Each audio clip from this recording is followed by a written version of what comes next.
தான் சிபிசி இதுலேருந்து வந்து நம்ம ரோட்டேடாவும் ஐடியில் போய் மேலே நிற்கிது. ரோட்டேடில் வந்து கிட்ட இவங்க வந்து கோர்ட்டில் 18ஆம் தேதி வரைக்கும் எடுத்துருக்குன்னு சொல்கிறாங்க. ஆனால் 18 முடிக்க வாய்ப்பு இல்லை. ஏன்னா இது வந்துட்டே தான் இருக்கு.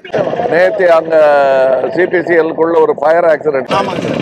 அதுவே இங்கே ஆயிருந்தா எவ்வளோ படகு எவ்வளோ பேர் செத்துருப்பாங்க தெரியாது தொழில் போகிறவங்க. ஏன்னா அது தண்ணியில் இருந்தாலும் எரிஞ்சுன்னு தான் போகும். தண்ணியில் எரிஞ்சிருக்கு, பலமுறை எரிஞ்சிருக்கு. இங்கே இந்த பிடபிள்யூ லாக்கு எரிஞ்சதே இந்த ஆயிலில் தான். ஒரு கரெக்டாக ஒரு 96ல் அந்த லாக்கு எரிஞ்சிச்சு இந்த ஆயில். அப்போ அதை சரி பண்ணவே முடியல, அணைக்க கூட முடியல. இதெல்லாம் கருகினது காரணம் எல்லாம் இந்த ஆயில் தான். சார் இனிமேல் இந்த ஆற்று நம்பி ஒன்றும் செய்யல சார். இனிமேல் வந்து இந்த ஆயில் மேலே இருந்து அப்படியே உள்ள பட்டுச்சு சார். அப்படியே போயிடுச்சு, பூமியில் போயிடுச்சு. அந்த பூமியில் போனால அந்த மீன் இனம் பெருக்கிறதுக்கு வாய்ப்பு இல்லாம போச்சு சார். சார் அன்னைக்கு நாங்கள் வந்து பார்த்தப்ப பயங்கர அதிர்ச்சியாக இருந்துச்சு. ஒரு ஆயில் கம்பெனிக்குள்ள இருக்க ஒரு ஃபீல் தான் வந்து படத்திலேயே பார்க்க பயங்கரமா இருக்கும்.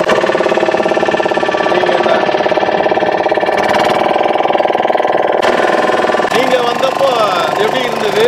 அப்ப சாம்பலுக்காக வந்தோம். இப்போ ஆயில்ன்றது அதுக்கும் 100 மடங்கு மோசம். இதுல அவங்க நம்ம சோதனைக்கு எடுத்தாங்க, நினைச்சதை விட அதிகமான கண்டென்ட் விஷக்கிற இதோட சேர்ந்துருக்காங்க. கண்டென்ட் ரொம்ப மோசமான கண்டென்ட் நிறைய இருக்கு அப்படின்ற மாதிரி கொடுத்துருக்காங்க. இதுதான் சார் அவங்க நம்ம ஆயில ஒட்டி எடுக்கிறது கொடுத்த மிஷின். இதுலதான் இதுல வந்து 20 டன் எடுத்துருக்கேன்னு சொல்றாங்க. 20 டன் இதுல இருந்து எடுத்துருக்கேன். இதுல இது மூலமா 20 டன் எடுத்துருக்கேன் கோர்ட்ல கொடுத்துருக்காங்க. இதுல எப்படி 20 டன் எடுக்க முடியும்னு தெரியல. இதுல ஒட்டி எடுத்துல தண்ணில ஒட்டி எடுக்க சொன்னாங்க. செக் ஒன்று கொடுத்தாங்க, ஒரு குழந்தை கொடுத்தாங்க, அது மட்டும் கொடுத்துருக்காங்க. இவங்க எல்லாம் போயிட்டு வந்தோம், படகுல போயிட்டு அந்த வேலை செஞ்சுட்டு வந்தோம்.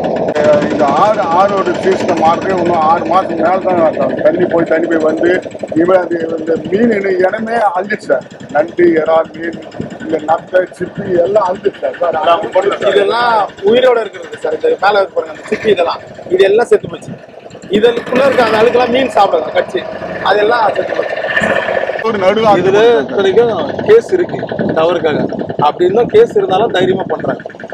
கோர்ட்டோட ஆர்டர் இப்ப கொடுத்துருக்கிறது அவங்க சந்தசில நாயர் ஒரு கோர்ட்ல ஒரு ஆர்டர் கொடுத்துருங்க இந்த 800 ஆறு சம்பந்தமா. அதை இவங்க முழுமைப்படுத்தினாலே இது எல்லாத்தையும் சுத்தப்படுத்திடும். அந்த கோர்ட்டோட ஆர்டர் என்ஜிடி போட ஆர்டர் மதிக்கவே இல்லை. 17ஆம் தேதிக்குள்ள படணுங்கிறது நடக்கக்கூடிய காரியமா? நாளைக்கு தான் சார் முடிஞ்சிடும். நாளைக்குள்ள முடிச்சு இதை எடுத்துறேன்றாங்க. எப்படி எடுப்பாங்கன்னு தெரியல. அதுக்கு எந்த வாய்ப்புமே இல்லை. பூம் போட்டிருக்காங்க, பூம் இருக்காங்க. நேற்று அது வரைக்கும் தான் அவரு கோச்சலர் சொன்னார் இது வரைக்கும் பார்க்கணும்ட்டு.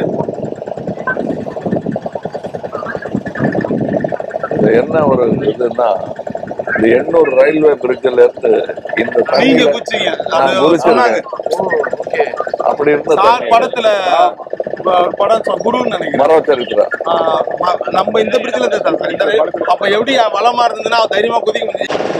இந்த கரைங்களை மட்டும் சரி பண்றதுக்கு கிட்டத்தட்ட ஒரு 3 மாசம் ஆகுது. அந்த ஓரத்துல டெபாசிட் ஆகிருக்குது. தண்ணில இருந்து இன்னும் வடிஞ்சு வர்றதுக்கு குறைஞ்சது 3 மாசம்னா இதை போட்டு ஆட்களை வச்சு தொடர்ந்து எடுத்துட்டு இருந்தாதான் ஏதாவது கொஞ்சம் சரி பண்ண முடியும். இந்த முகத்தோரத்துக்கு போவேன், நம்ம இன்னும் முகத்தோரம் வழியா கடல் வழியா நம்ம சென்னை மயிலாப்பூர் லைட் ஹவுஸ் வரைக்கும் இது போயிடுச்சு. நேற்று கோஸ்ட் கார்டு கொடுத்த போன வாரத்தில் கொடுத்த அறிக்கை. ஆமா, மணல் புள்ளெல்லாம் வந்துருச்சு. அதை இவங்க இப்போ இந்த கரையில எடுத்தா கூட எடுத்துட்டு கடல் மண்ணத்தை ரீஃபில் பண்ணா கொஞ்சம் அது அதாவது அதை மட்டும் சரி பண்ணலாம். இதெல்லாம் கண்ணாடியா போகுது பாருங்க. இதெல்லாம் இல்ல மடிச்சு எடுக்கும், அது தொட்டு எடுக்கும். இதுதான் கொடுத்து இப்படி பாருங்க. இந்த பக்கம் திருப்பி காட்டு, ஒயிட்டை திருப்பி காட்டு. இப்ப எடு தெரியும் அவனுக்கு. அவர் பார்க்கட்டும்.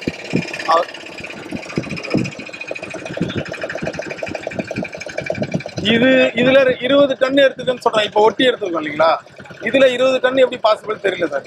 முதல்ல வேலை செஞ்ச 4 நாள் எந்த சேஃப்டி கிட்டுமே கொடுக்கல. சண்டை போட்டு போயிட்டு கிளவுஸ் கொடுக்காம நம்ம இவங்க மீன மக்கள் யாருக்கு பாதிப்பு? நான் படத்துல பார்த்தேன், பெரியவர் ஒருத்தர் கிளவுஸ் இல்லாம கையால ஓட்டு வாசல்ல இருந்து. ஆமா, இப்ப நேத்து சார் இவ்வளவு நாளுக்கு அப்புறம் நேத்து போயிருந்தோம். ரொம்ப கஷ்டமாயிடுச்சு. அவங்க வீட்டை கையில அள்ளி சாதாரண போட்டுருக்காங்க. அவங்க வீடுல எப்படியுமே வசிங்க சார். அந்த வீடை இடிச்சிட்டு மறுபடியும் ஒரு வீடு கட்டினாதான் அவங்களால வசிக்க முடியும். அவ்வளவு மோசமானது. அந்த மாதிரி அந்த ஊரே அப்படி போயிடுச்சு. நம்ம திருவதி சார் மறுபடியும் இப்போ லோட்டைடு வரைக்கும் சார் ஹைடைடு ஏறி மேலே ஏறிட்டா இப்போ நம்ம பார்க்குறோம் இல்லையா, இதோட 1 மடங்கு அதிகமாக கரையில் இருக்கிறதுலாம் ஏறி வரும். அது உள்ளே இருக்கிறதுலாம் போய் வெள்ளம் ஏற மறுபடியும் ரிட்டர்ன் வந்துட்டே இருக்கும். இது இந்த ப்ராசஸ் போயிட்டே இருக்கு. எனக்கு மறுபடியும் வருத்தம் என்னன்னா இவங்க எப்படி 18 நிர்ணயிச்சாங்கன்னு தெரியவே இல்லை.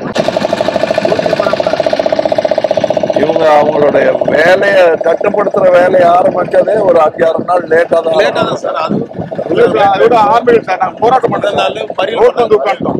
எல்லாரும் வெள்ள பிரச்சனை மறியல் பண்ணாங்க. நாங்க இந்த ஆயிலுக்காக மறியல் பண்ணோம். மறியல் பண்ணிட்டு அதுக்கப்புறம் இந்த விஷயத்த கொண்டு போய் நெட்வொர்க் கிடையாது, இதை கொண்டு போய் சேர்க்கறதுக்கு ஒரு நாள் ஆச்சு. அப்புறமா இவங்க எங்க மறியல் பண்ணீங்க? சாலை மறியல் பண்ணோம். நாங்க அங்கேயே உட்காந்துட்டோம்.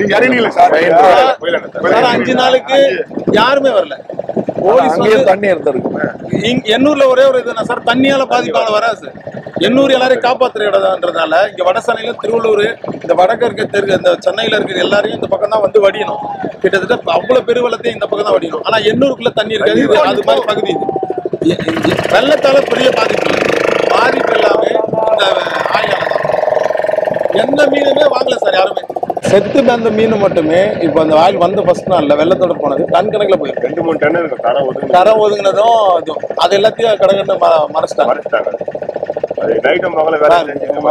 சிபிசியோட ரெஸ்பான்ஸ் எப்படி இருந்ததுன்னா 5 நாள் அவங்க வெளியில கோர்ட் அந்த கண்டம் தெரிவிச்ச பிறகுதான் வெளியில வந்து எங்க ஆயில் இல்லைன்னு நம்ம இன்ன வரைக்கும் சொல்லிட்டு இருக்காங்க. வந்தாங்க. அதுக்கு முன்னாடி வரைக்கும் எங்க இருந்து வந்தது இந்த ஆயில்? அவங்கள பொறுத்த வரைக்கும் எங்க பைப்ல லீக் இல்லைன்றாங்க சார். எங்களுக்கு இவ்வளவு வர்றதுக்கு வாய்ப்பு இல்லைன்றாங்க. அது பூமியில இருந்து ஒரு பேர் தவிர்த்து எந்த வாய்ப்பும் இல்லை. அவங்க அவ்வளவு மோசமா கையாளுறதால தான் இது வருது. இல்ல இந்த வெள்ளத்தை பயன்படுத்தி விட்டு இருக்கோம். வேற எங்கேயுமே கிடையாது சார். இவங்க மட்டும் தான் சார் இங்க பெரிய கடவுள் கொடுத்தது. கிடையவே கிடையாது.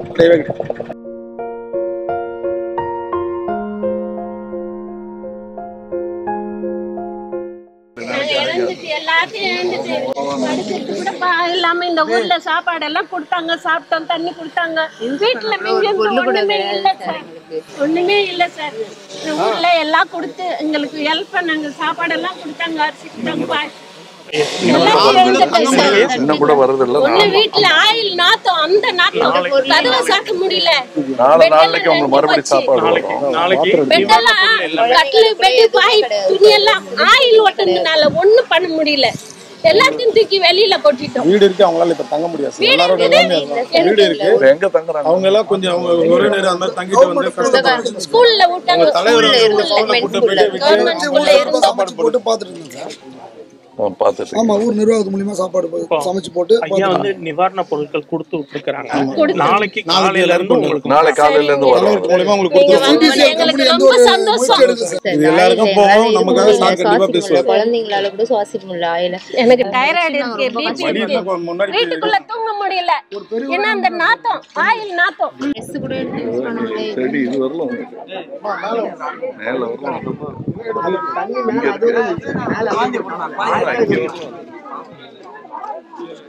அதுலயும் மாட்டு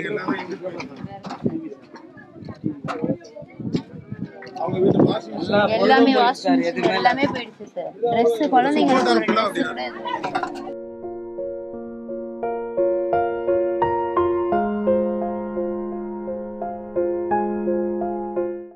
இந்த மாதிரி வெள்ளத்துல நாங்க ஆயில் வந்தாங்க. இந்த மாதிரி பாதிக்கப்பட்டுருச்சு. எங்களை ரொம்ப சாவடிச்சு. உயிர் போத கொள்ள ஆடு மாடு கோழி போச்சு அதெல்லாம் அழிஞ்சு போச்சு. எங்க ஊருக்கு என்ன ஒரு செய்யுங்க, நல்லது என்ன செய்யுங்க எங்களுக்கு. அந்த எண்ணத்துல தான் வந்துருங்க.